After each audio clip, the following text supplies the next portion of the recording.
Good morning students. तो आइए हम लोग फिर से स्टार्ट करते हैं चैप्टर 2 डाइवर्सिटी एंड डिस्क्रिमिनेशन। ये आपका तीसरा पार्ट है वीडियो का इस चैप्टर का। और इसमें जैसे मैंने कहा था कि इस वीडियो में इस चैप्टर को कंक्लूड करेंगे हम लोग, और क्या क्या हम लोगों ने पढ़ा और जो कुछ टॉपिक्स बाकी है इसमें हम लोग डिस्कस करने वाले हैं। तो बहुत ही ध्यान से इस वीडियो को देखिए, ठीक है। तो आइए बढ़ते हैं आगे। On being discriminated again in India had caste based society.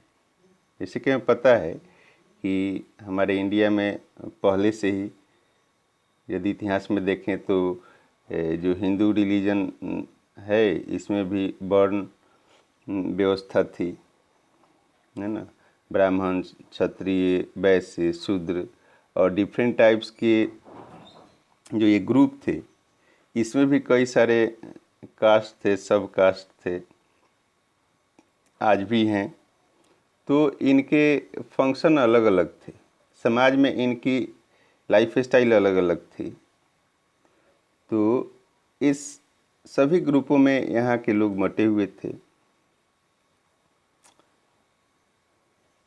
तो people doing activity like cleaning, washing, picking garbage and excreta, picking dead bodies of animals, cutting hairs, etc. were considered as lower caste people. ये सारे जो काम करने वाले लोग थे उनको लोअर कास्ट के लोग जानते हैं।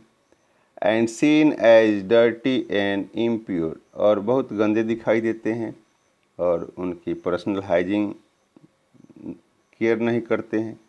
अब ऐसे में जो while people of other profession like rural, Kshatriya, trading, Vysya and education, ब्राह्मण, ये सब काम डिवाइड किया गया था, है ना। कि जो दूसरे प्रोफेशन के लोग थे, जैसे रूरल जो रूलर थे वो क्षत्रिय होते थे, जो बिजनेस व्यापार करने वाले जो ग्रुप थे वो वैश्य थे, जो एजुकेशन देने का काम करते थे वो ब्राह्मण थे। तो इस प्रकार से वर्ण की व्यवस्था थी, ठीक है। तो जैसे हमने कहा कि जो दलित थे उनका काम था कचरा बीनना, ठीक है। मरे हुए जो डेड एनिमल है उनको डिकम्पोज करना, उनका स्किन निकालना। तो इस प्रकार से इनके अब ये दूसरे काम नहीं कर सकते थे, इनको ना समाज में कोई दूसरा काम मिलता भी नहीं था, ठीक है। ये दलित हैं तो ये कचरा ही साफ करेंगे, ऐसे आप लोगों ने पहले पढ़ा हुआ है ना। तो life of lower caste people we are very painful, miserable, with no respect at all, यानी उनको कोई इज्जत की दृष्टि से नहीं देखता था, इसलिए they were considered untouchables by the upper caste people.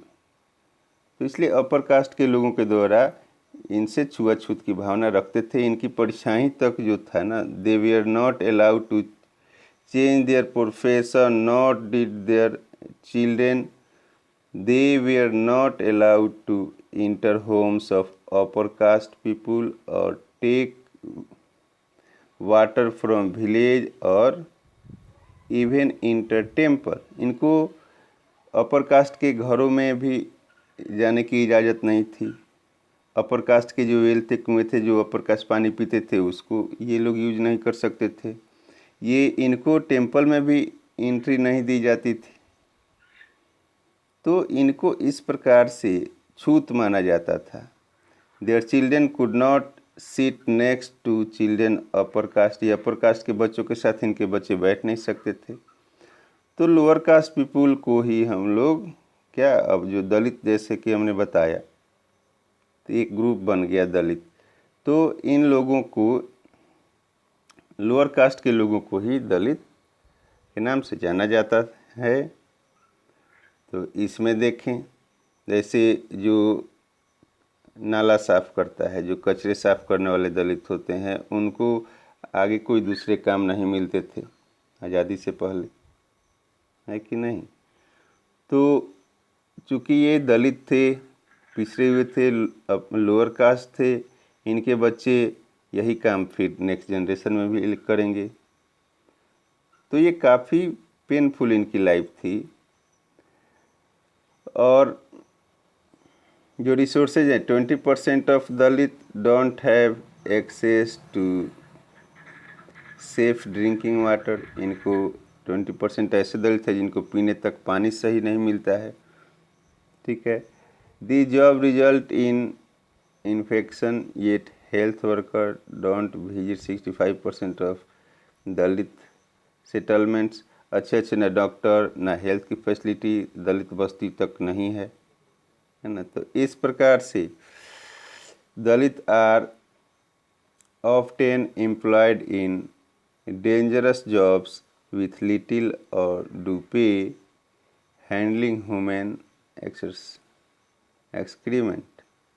तो दलित को इस प्रकार से समाज में अपेक्षित है ना, छुआछूत, बहुत नीच दृष्टि से, जैसे मैंने क्या कहा था कि कुछ जो माइंड में लोगों की यदि प्रिजुडिस है कि ये इस प्रकार के लोग ऐसे ही रहेंगे, ये अच्छे काम नहीं कर सकते, तो इनको देश की आज़ादी से पहले इस प्रकार के नज़रों से लोग देखते थे। कानून भी नहीं था, ये दलित है तो यही करेगा, इसलिए इसके साथ भेदभाव होते आया, ठीक है। All the caste based discrimination not only prevented the Dalit from undertaking certain economic activity, but also it denies them the respect and dignity given to others। ठीक है, ये जो कास्ट बेस्ड सोसाइटी थी, केवल डिस्क्रिमिनेशन इस प्रकार ही नहीं कि इनको किसी सीमा में बांध के रखा, बट ऑल्सो इनको किसी प्रकार के, जैसे दूसरे कास्ट के लोगों को जो इज्जत और मान सम्मान होती थी, इस प्रकार की कोई मान सम्मान और रिस्पेक्ट इन लोगों को नहीं मिलती थी, ठीक है। दे ओन नो लैंड, इनका कोई अपना ज़मीन नहीं होती थी। They live in spaces outside the main villages, ये गांव में नहीं रह सकते थे, ये गांव से बाहर आउटर साइड में रहते थे। And we are not allowed to enter into the village, इनको गांव में एंट्री करने का परमिशन भी नहीं था। Without permission they had no right and they were prone to any atrocity और हार्म, इनको इस प्रकार की किसी भी अधिकार से वंचित रखा गया था, ठीक है। तो ये देखिए, हम लोग पढ़ेंगे बाबा साहब भीमराव अंबेडकर के बारे में, ठीक है, जिन्होंने हमारे देश के संविधान को लिखा और जिनको फादर ऑफ द नेशन कहा जाता है। Baba Saheb Bhimrao Ambedkar, he is considered the father of Indian constitution, you know already. तो and also the leader of Dalit, इनको दलित का लीडर के रूप में भी जाना जाता था। ये खुद एक दलित थे, है ना, बॉर्न इन महर कास्ट। ये खुद जानते थे कि एक दलित को किस प्रकार की ज़िंदगी, पेनफुल ज़िंदगी गुजारनी पड़ती है। तो इस प्रकार से ये जानते थे दलितों की ज़िंदगी के बारे में। तो ये इन्होंने सोचा कि हम दलितों के जीवन को सुधारने के लिए कुछ न कुछ ज़रूर करेंगे। ठीक है, तो इन्होंने he saw all the atrocities committed on Dalit, जैसे मैंने कहा ये ऑलरेडी दलित थे तो ये समझते थे किस प्रकार के अत्याचार, छुआछूत, भेदभाव छोटी जाति के लोगों के साथ होते आया है, तो इनको कैसे ऊपर उठाना है। तो इन्होंने ही completed his college education and went to England to become a lawyer. He became a lawyer. He urged Dalit to take on different kinds of government jobs. उन्होंने दलितों को कहा कि आप पढ़ो लिखो, आगे आओ, है ना, गवर्नमेंट जॉब में आओ, जिससे आपका जीवन स्तर सुधरेगा। In order to move out of caste system, ठीक है, अपने कास्ट सिस्टम से बाहर निकलो, पढ़ो लिखो, मुख्य धारा में शामिल हो। इस प्रकार से he led many efforts for Dalit to gain entry in government job. ठीक है, उसके बाद नेक्स्ट टॉपिक है बच्चों स्ट्राइविंग फॉर इक्वलिटी। इक्वलिटी के लिए क्या क्या किया गया। जब हमारा देश गुलाम था, है ना, तो उस समय the struggle for freedom from British rule के खिलाफ जो लड़ाई लड़ी गई, तो वह केवल एक देश की आज़ादी की ही लड़ाई नहीं थी। उसके बाद यदि देखें तो सभी कास्ट के लोग, सभी समुदाय के लोग, सभी रिलीजन के लोग, सभी रेस के लोग एक साथ मिल करके, और ये लड़ाई केवल आज़ादी के लिए नहीं लड़ी, बल्कि हमारे समाज में इक्वलिटी हो इसके लिए भी लड़ाई लड़ी गई। ठीक है, हमारे समाज में जो कमियां हैं उसको कैसे दूर किया जाए। ठीक है, तो जो दलित थे इनकी तो लाइफ आपको पता है आज़ादी से पहले क्या थी, और उसमें भी जो वोमेन हैं, वोमेन को भी कोई अधिकार नहीं थे। जो ट्राइबल्स पीपुल थे उनको तो लोग जानवर ही समझते थे, इनकी तो बोलते थे अरे ये तो जानवर है, इनको तो छोड़ो, इनकी तो कोई बात ही नहीं है। जो पीजेंट थे, मजदूर, किसान, ये सब फॉट अगेंस्ट द इनइक्वलिटी, ये सारे ग्रुप एक साथ मिल करके इनइक्वलिटी के खिलाफ आवाज़ उठाए थे। दे एक्सपीरियंस इन देयर लाइफ, जो कठिनाइयाँ इन्होंने अपने जीवन में देखी थी, है ना, तब ये सब मिल करके लड़ाई लड़े थे। इसलिए इनकी भी समाज में इक्वलिटी की डिमांड थी। Dalit demands equal rights, equal opportunity and entry into temples. Womens demand right to education, women को शिक्षा नहीं मिलती थी। तो इन सभी प्रकार के जो भी भेदभाव थे इसको ख़त्म करने के लिए प्रयास हुआ देश की आज़ादी के बाद। और एक When India gained independence in 1947, our leaders were concerned about different kinds of inequality that existed, है ना। हमारे देश के आज़ादी के बाद जो लीडर्स थे काफ़ी कंसर्न थे कि हमारे देश में जो इनइक्वलिटी है विभिन्न स्तरों पे उसको कैसे ख़त्म किया जाए। They wrote the constitution of our country, तो इस प्रकार से उन्होंने एक संविधान की रचना किया। इन सच अ वे, इस प्रकार से, that ensure that all people of India we are considered equal, है ना। एक ऐसा संविधान लिखा जिसके माध्यम से यह इंश्योर हो सके कि इंडिया के सभी जो लोग हैं एक दूसरे के इक्वल हैं। This equality unite us all, और यही इक्वलिटी जो है हम सब लोगों को एक सूत्र में बांधती है।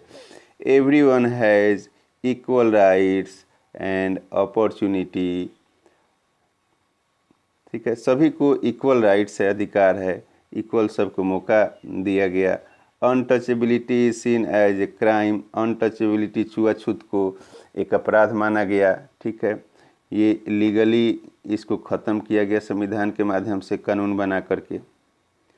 तो इस प्रकार से भारत के आज़ादी के बाद लोगों ने, हमारे देश के महान नेताओं ने, बाबा साहब भीमराव अंबेडकर ने, और देश के उस समय हर क्षेत्र से इसमें लोग शामिल हुए और हमारे देश का एक संविधान बना जो हमारे देश के सभी नागरिक को एक समान नज़र से देखता है।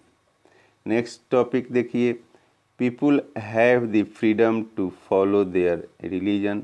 लोगों को आज़ादी दी गई कि वह किसी भी रिलीजन को फॉलो कर सकते हैं, वह किसी भी भाषा को बोल सकते हैं, सेलिब्रेट देयर फेस्टिवल, वह अपने फेस्टिवल को सेलिब्रेट कर सकते हैं, express them self freely without any kind of discrimination, वह अपने भाव को एक्सप्रेस कर सकते हैं बिना किसी भेदभाव के।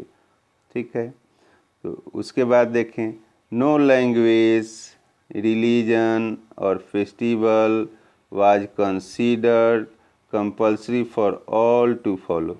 कोई भी रिलीजन, कोई भी लैंग्वेज, कोई भी धर्म, है ना, कोई भी त्यौहार, है ना, किसी भी आदमी के लिए कंपल्सरी नहीं होगा। वह चाहे तो सेलिब्रेट कर सकता है, वह चाहे तो हिंदी बोल सकता है, वह चाहे तो बंगाली बोल सकता है, वह चाहे तो संस्कृत बोल सकता है, वह चाहे तो उर्दू बोल सकता है, वह चाहे तो इंग्लिश बोल सकता है, वह किसी भी धर्म को प्रैक्टिस कर सकता है, किसी पे कोई कंपल्सरी नहीं था।